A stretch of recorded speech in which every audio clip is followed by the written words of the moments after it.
اعوذ باللہ من الشیطان الرجیم بسم اللہ الرحمن الرحیم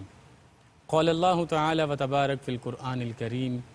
النبی اولا بالمؤمنین من انفسہم صدق اللہ مولانا العظیم و صدق رسولہ النبی الامین الکریم الرؤوف الرحیم۔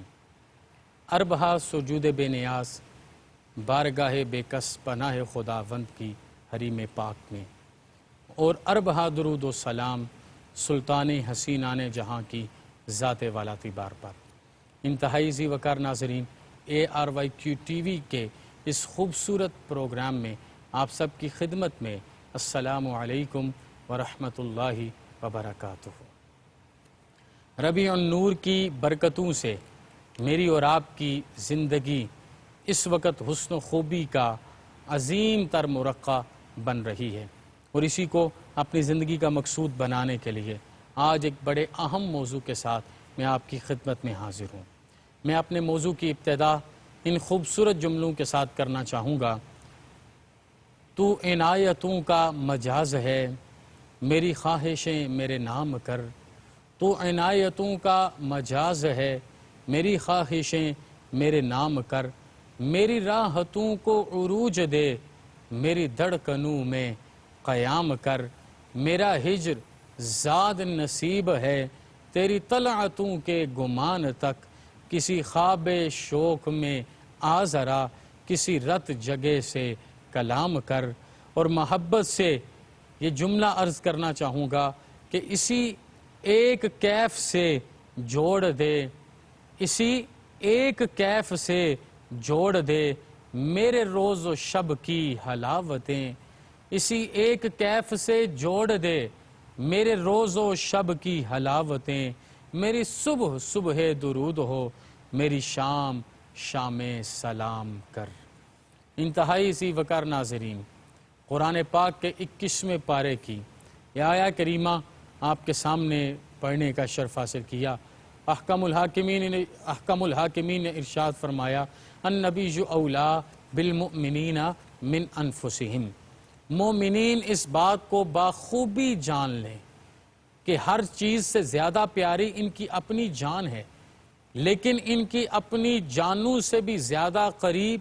زیادہ عزیز، زیادہ محبوب اور زیادہ اعلیٰ اور عرفہ ذات والا اعتبار میرے اور آپ کے کریم آقا اللہ کے حبیب جناب رسول اکرم شفیع امم صلی اللہ علیہ وآلہ وصحبہ وسلم کی ہے۔ حضرت اقبال نے شاید اسی کو ہی سامنے رکھ کے یہ ترجمہ کیا جو آج کا موضوع سخن بھی بنے گا کہ محمد سے وفا تو نے تو ہم تیرے ہیں، یہ جہاں چیز ہے کیا لوح و قلم تیرے ہیں۔ انتہائی ذی وقار ناظرین، اس بات کو سمجھیے کہ اگر ہم چاہتے ہیں کہ رب کی رحمتیں ہمارے شامل حال ہو جائیں اور اللہ کا کرم ہماری زندگیوں پر سایہ فگن ہو جائے، تو صحیح معنوں میں آقا کونین صلی اللہ علیہ وسلم کی وفا کو اپنی زندگی کا مقصد بنانا ہے۔ اس آیہ کریمہ کی وجہ تسمیہ اور شان نزول پڑھیں تو آپ کو اپنے آقا صلی اللہ علیہ وسلم کے مقام کا اندازہ کسی حد تک لگانے میں کامیابی نصیب ہو سکتی ہے کہ یہ موقع ہے جب غزوہ کا حکم ارشاد ہوا۔ چند ایک میں عرض کی کہ حضور ہم تو ماؤں کو منڈیوں میں بیچ آتے تھے، آج ماؤں کی عزتیں آپ کا صدقہ ہیں، آج اباؤں کو سلامتیاں اور سلام آپ کا صدقہ ہیں۔ اگر آپ اجازت عطا فرمائیں تو ہم ذرا اپنی ماؤں سے پوچھ آئیں، ہم ذرا اپنے اباؤں سے پوچھ آئیں، ان سے اجازت لے آئیں کہ آقا صلی اللہ علیہ وسلم نے غزوہ میں جانے کا حکم ارشاد فرمایا ہے۔ تو یہ تعلیمات نبویہ تھیں، میرے نبی صلی اللہ علیہ وسلم کی تعلیمات تھیں جنہوں نے ان سب کو بدلا، اور ان کے اندر اس طرح دین اسلام راسخ ہو گیا، یہ سارے جانے لگے۔ تو آقا کونین صلی اللہ علیہ وسلم کی طرف سے اجازت نصیب ہو گئی، اپنے ماں باپ کو پوچھنے جانے لگے کہ جناب جبرائیل امین حاضر ہوئے اور کہا النبی اولا بالمؤمنین من انفسہم۔ ماں کا مقام مسلم ہے، باپ کا مقام مسلم ہے، آپ کی زندگی کے ان تمام معاملات میں ان کی عزتیں مسلم ہیں، ان کے چہرے کا دیدار حج مبرور اور حج مقبول ہے، لیکن جب میرے حبیب ارشاد فرما دیں جب میرے نبی حکم ارشاد فرما دیں، جب دو جہاں کے والی کا بلاوا آ جائے، جب آقا کونین کہہ دیں آ جاؤ اور غزوہ کے لیے اللہ کی راہ پر بلا لیں، تو پھر کوئی رشتہ نہیں ہے، پھر کوئی تعلق نہیں ہے، اپنا سب کچھ قربان کرنا ہے جان عالم صلی اللہ علیہ وآلہ وصحبہ وسلم کے قدمین شریفین پہ قربان کرنا ہے۔ ایک طرف تو یہ معاملہ ہے، دوسری طرف تعلیمات نے کس طریقے سے عرب کے معاشرے کو بدلا کہ ایک گھر کے اندر ایک بیٹی اپنے باپ کو رخصت کر رہی ہے اور رخصت کرتے ہوئے کیا کہتی ہے؟ بابا جائیے میرے آقا صلی اللہ علیہ وسلم کے قدموں پہ قربان ہو جائیے۔ کون سی بیٹی ہے جو اپنے باپ کی قربانی دے؟ میں تو اس ماں کو سلام کہتا ہوں کہ جس ماں نے اپنے 3 بیٹوں کو بلا کر کہا جاؤ، اگر تمہاری پشت پہ ایک زخم بھی آیا، پشت پہ زخم آنا بزدلی کی علامت تھی، تو میں تمہیں اپنا دودھ معاف نہیں کروں گی، اور اگر تمہاری زندگیوں میں دو جہاں کے والی صلی اللہ علیہ وسلم کی ذات والا تبار کو، جسم مبارک کو ایک خراش بھی پہنچی تو میں تمہیں کبھی دنیا اور آخرت میں معاف نہیں کروں گی۔ شب زفاف کا وہ واقعہ، غسیل الملائکہ کی وہ کیفیات، آپ کیسے دیکھتے ہیں کہ شب زفاف کی اس کیفیت کو جدا کر دیا گیا اور غسیل الملائکہ جناب سیدنا حنظلہ تشریف لے آتے ہیں، اور پھر جب غزوہ ختم ہو جاتا ہے تو آخر میں ان کا جسم مبارک نہیں ملتا۔ صحابہ کرام جسم مبارک ڈھونڈتے ہیں تو آقا کونین نے بتایا یہ اپنی بیگم کے قریب ہوئے تھے، اس وجہ سے ان پر غسل فرض تھا، میری محبت میں انہوں نے اس کا خیال بھی نہیں کیا، بھول گئے، ایسے لڑے کہ جان قربان ہو گئی، عرش کے ملائکہ اٹھا کے لے گئے ہیں، غسیل الملائکہ کا لقب عطا کیا جا رہا ہے، اور صرف اس طریقے سے نہیں، وہاں پر غسل سے نوازا جا رہا ہے۔ میرے ذی وقار بھائیو، غسیل الملائکہ نے تو اس ایک دن کی قربانی دی، پھر ان کے شہزادے عبداللہ بن حنظلہ اور ان کے 8 بیٹوں نے واقعہ حرہ کے موقع پر یزید کے سامنے کھڑے ہو کر یہ بتا دیا، یا رسول ہاشمی قربان نامت جان من، یا رسول ہاشمی قربان نامت جان من، جان من جانان من بجملہ فرزندان من۔ اے آقا آپ کے قدموں پر جان قربان ہو جائے، آپ کے نالین پر میری زندگی قربان ہو جائے، میری اولادیں قربان ہو جائیں، میرے بچے قربان ہو جائیں، اور قیامت تک آنے والی ہماری نسلیں قربان ہو جائیں۔ اسی کو سامنے رکھ کے میں اپنے دل سے عرض کرنا چاہوں گا کہ میری مدحتوں کی نیاز پر، میری مدحتوں کی نیاز پر، میری نسبتوں کے جواز پر، میں غلام ابن غلام ہوں، میری نسل غلام کر، صرف مجھے قبول نہ کرو اے آقا، صرف ابو بکر کو قبول نہ کرو، ابو بکر کے شہزادوں کو بھی قبول کرو، صرف جناب خطاب عمر بن خطاب کو قبول نہ کرو، ان کے شہزادوں کو بھی قبول کرو، صرف جناب عثمان کو قبول نہ کرو، ان کے سارے مال کو قبول کرو، صرف جناب مولا مرتضیٰ کو قبول نہ کرو، قیامت تک آنے والی ان کی نسلوں کو قبول کرو۔ ان جذبوں سے آقا کونین صلی اللہ علیہ وآلہ وصحبہ وسلم کے ساتھ وفا کی، اور اسی وفا کو دو جہاں کی عزت سمجھا گیا۔ ایک ایسی عورت کی بات بھی سناؤں آپ کی خدمت میں، جس کے سر پہ اس کے شوہر نامدار کا سایہ نہیں تھا، اس کے گھر میں باپ بھی موجود نہیں تھا، اس کا بیٹا بھی جوان موجود نہیں تھا، 6 ماہ کا ایک بچہ، اس کی پوری کل کائنات کی جمع پونجی اس کے گھر میں تھی، اس نے اسے لپیٹا، آقا کونین کی مجلس خیر میں تشریف لے آئیں،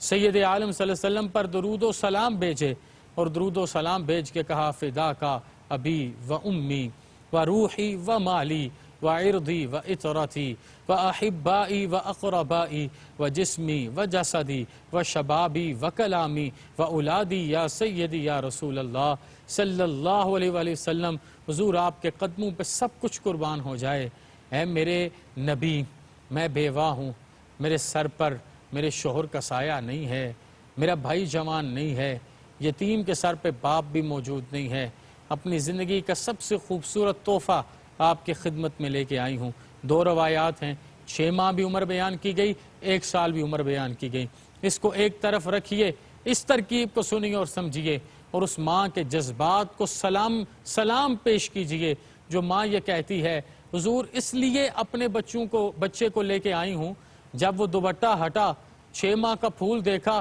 حضور کی آنکھوں سے آنسو، صحابہ کرام کی آنکھوں سے آنسوں کی ندیاں بہنے لگی۔ میرے آقا نے استفسار فرمایا محترمہ اسے کیوں لے آئی ہو؟ کہا حضور میرے پاس اور دینے کو کچھ نہیں، آپ کے جس صحابی کے پاس ڈھال نہیں ہوگی، ڈیفینڈنگ ویپن نہیں ہوگا، اس کے بازو پہ میرا بیٹا باندھ دیجئے گا۔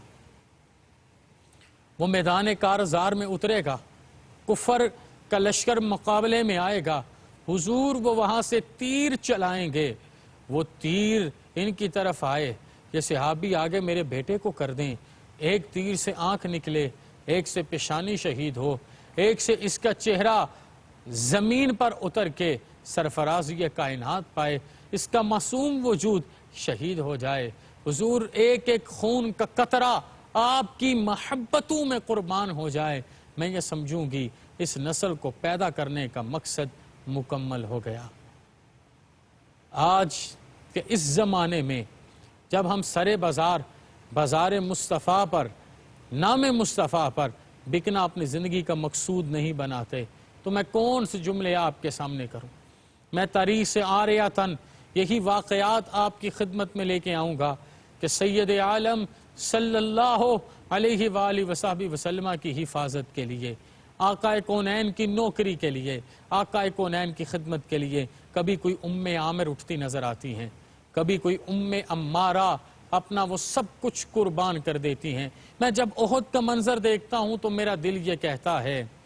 گلشن میں پھول کا کھلنا تو کوئی بات نہیں، خوشا وہ پھول جو گلشن بنائے صحرا کو۔ جب کیفیت ایک ایک شخص کی آ جائے، ایک ایک خون کے قطرے کی ضرورت پڑ جائے، ایک ایک وجود کی قربانی کی بات آ جائے، اس وقت جو اپنے وجود کو قربان کرے وہ النبی اولا بالمؤمنین من انفسہم کا سب سے بڑا مصداق بنتا ہے۔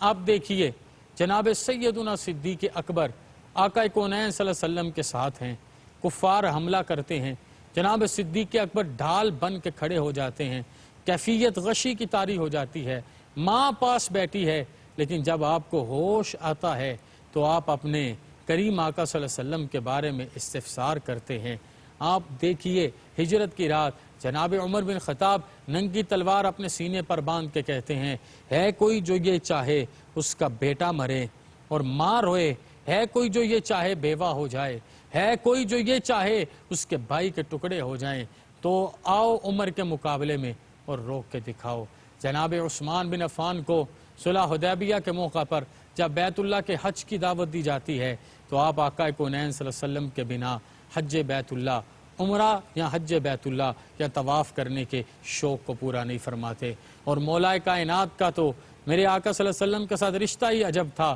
کہ آپ کو میرے نبی نے اپنے بستر پہ سلا دیا، بستر پہ سلا کے چادر عطا فرما دی، باہر 40 لوگ اپنے ہاتھوں میں ننگی تلواریں زہر آلود کر کے بیٹھے ہیں، چھوٹی سی دیوار کو پھیلانگنا ہے اور کچھ بھی معاملہ ہو سکتا ہے، مولا کائنات پر حملہ ہو سکتا ہے، شہادت مقدر ہو سکتی ہے۔ لیکن بعد میں کسی نے پوچھا تھا علی المرتضیٰ وہ رات تو بڑی بے چینی کو ہوگی جب موت دروازے پہ منڈلا رہی ہے اور آپ کو سونا پڑ رہا ہے۔ سبحان اللہ، جناب ابی طالب کے شہزادے نے کیا خوبصورت ارشاد فرمایا، کہا اس رات میرے نبی نے ارشاد فرمایا امانتیں دے کے مدینہ الرسول یثرب آ جانا، مجھے پتا تھا اب مجھے تب تک موت نہیں آئے گی جب تک میں یثرب نہیں پہنچتا، جب تک یہ امانتیں تقسیم نہیں ہوتی،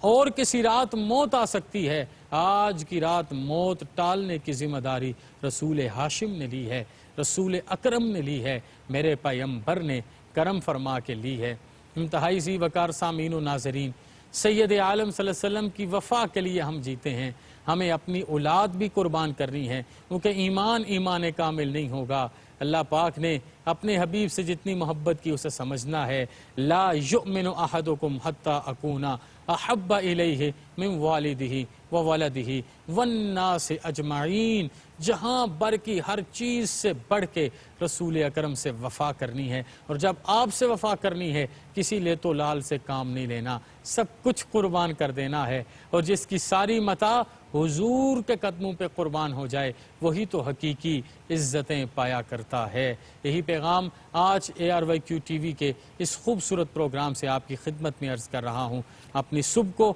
اپنی شام کو حضور کی وفاؤں سے آراستہ کیجیے۔ وما علینا الا البلاغ۔